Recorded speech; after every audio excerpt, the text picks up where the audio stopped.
हाय आदाब सलाम नमस्कार सत श्री अकाल। मैं रोशन कुशवाहा और आप देख रहे हैं times of Sitamarhi. Times of Sitamarhi में आपका स्वागत है। जी मैं अभी बात करूंगा दिल्ली में होने वाले विधानसभा चुनाव पर। जैसा कि आज एआईएमएम के राष्ट्रीय अध्यक्ष असदुद्दीन ओवैसी साहब, महाराष्ट्र के जो प्रदेश अध्यक्ष इम्तियाज जलील साहब, वो भी दिल्ली पहुंचे और फाइनली वहां पे चर्चा हुई। और चर्चा के दौरान कि कितने सीटों पे एआईएमएम चुनाव लड़ेगी, फाइनल अभी अनाउंस नहीं हुआ है। लेकिन फिलहाल जैसे ही मुस्तफाबाद से ताहिर हुसैन, देखिए एक बड़ा रूप आज गोदी मीडिया को देखने को मिला। मैं इसलिए कह रहा हूं कि जब जहां बिहार में एक से एक बाहुबली जेल में से चुनाव लड़ते हैं और जीतते हैं, तो उस पे कोई कुछ नहीं टिप्पणी करता है। लेकिन जैसे ही मुस्तफाबाद से ताहिर हुसैन को एआईएमएम के राष्ट्रीय अध्यक्ष यानी असदुद्दीन ओवैसी साहब प्लस इम्तियाज जलील साहब ने अपना प्रत्याशित घोषित किया, वैसे ही गोदी मीडिया में आग लग गया। अब देखिए हर चैनल वाले, दिल्ली के दंगा वाले ये करवाया, दिल्ली के दंगे वाले को एएमएम ने टिकट दिया है, दिल्ली के दंगा करवाने वाले को असदुद्दीन ओवैसी ने टिकट दिया है, दिल्ली के दंगा करवाने हैदराबाद वाले भाईजान टिकट दिया है। अरे भाई, उसने टिकट दिया है, तुम्हें बेचैनी क्यों है?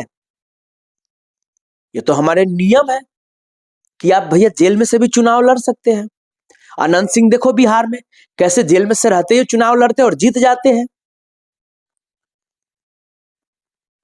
आप समझ सकते हो।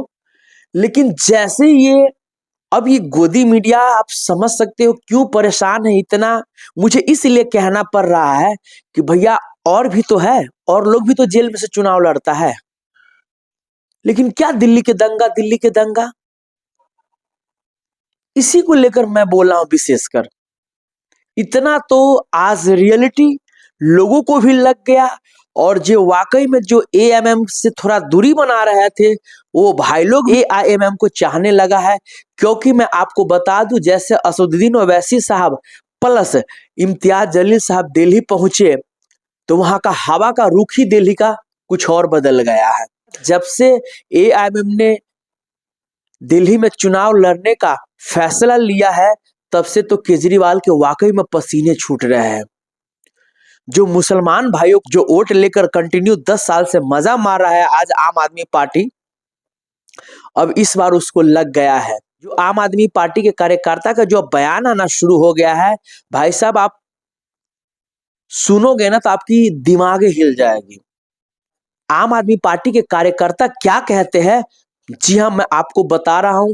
वो कहते हैं कि भैया बीजेपी वालों ने एआईएमएम को फंडिंग किया है, कि क्योंकि कंटिन्यू बीजेपी आप देख रहे हैं सत्ता में आ नहीं पा रही है, इसीलिए एआईएमएम वहां पे चुनाव लड़ेंगे तो बीजेपी को फायदा मिलेगा। मतलब ऐसे तरह तरह की जो बातें बोलता है, उस समय लगता है कि न वाकई में मतलब मतलब क्या बोले, शब्द हम बोल भी नहीं सकते हैं। सामने वालों को लगता है, इसी से पता चलता है कि हताशा है, निराशा है, और निराश इस बार हाथ लगेगी आम आदमी पार्टी को, क्योंकि 10 साल से कंटिन्यू ये मजे मार रहे हैं। अब इसका जो मलाई का स्वाद है, इसको लग रहा है कि भैया अब इस बार हम मलाई का स्वाद नहीं चख पाएंगे। कोशिश तो आज तो वो भी ओवैसी साहब ने साफ ऑफर भी दे दिया है कि भैया आम आदमी पार्टी अगर आप चाहते हो तो हमारे साथ गठबंधन कर लो, हमें भी गठबंधन में रख लो, हमें भी सीट दे दो। लेकिन सबको वाकई में ये रियलिटी है, जितने जो बात करते हैं मुसलमान भाइयों के लिए जो बात करते हैं, उस पार्टी को वाकई में सिर्फ मुसलमान भाइयों का वोट चाहिए, उसको लीडरशिप नहीं चाहिए। ये सच्चाई है। आज तो इम्तियाज जलील साहब ने भी ऐलान कर दिया कि अगर केजरीवाल चाहे तो गठबंधन में रख सकते हैं और हमारे मन मुताबिक सीट दे दे, हम गठबंधन में रहने के लिए तैयार है। लेकिन केजरीवाल को तो 10 साल का हवा चढ़ा हुआ कि मैं तो अकेले जीत गया था 67 सीट, उसके बाद 62 सीट, इस बार ज्यादा से ज्यादा कम होगा था 50 सीट, फिर भी तो हमारी सरकार बनेगी। केजरीवाल को इसी चीज का घमंड है। जैसे बिहार में आरजेडी को घमंड है, यूपी में अखिलेश यादव को घमंड है, वैसे दिल्ली में केजरीवाल को घमंड है, महाराष्ट्र में महाविकास अघाड़ी को घमंड है, हरियाणा में कांग्रेस को घमंड है कि हम आम आदमी पार्टी को काहे ले, हम एआईएमएम को काहे ले। भैया अब लोग रियल में बता रहा हूं मैं जागरूक हो रहे हैं, और लोग ऐसे जागरूक हो रहे हैं कि जब एक बार एएमएम के साथ जो चिपकेंगे ना, वो फिर दोबारा हटने वाले नहीं है। तो इसीलिए अब साफ साफ दिल्ली में केजरीवाल को लग गया है कि इस बार मैं सत्ता में आने वाला नहीं हूं। केजरीवाल को लग चुका है, इसीलिए पूरे गोदी मीडिया से मतलब प्रचार करवा रहा है कि अरे दंगा वाले को टिकट दे दिया ये। और मैं आपको बता देता हूं कि जेल में रहते हुए भी ताहिर हुसैन साहब एक तरफा उनकी जीत होगी।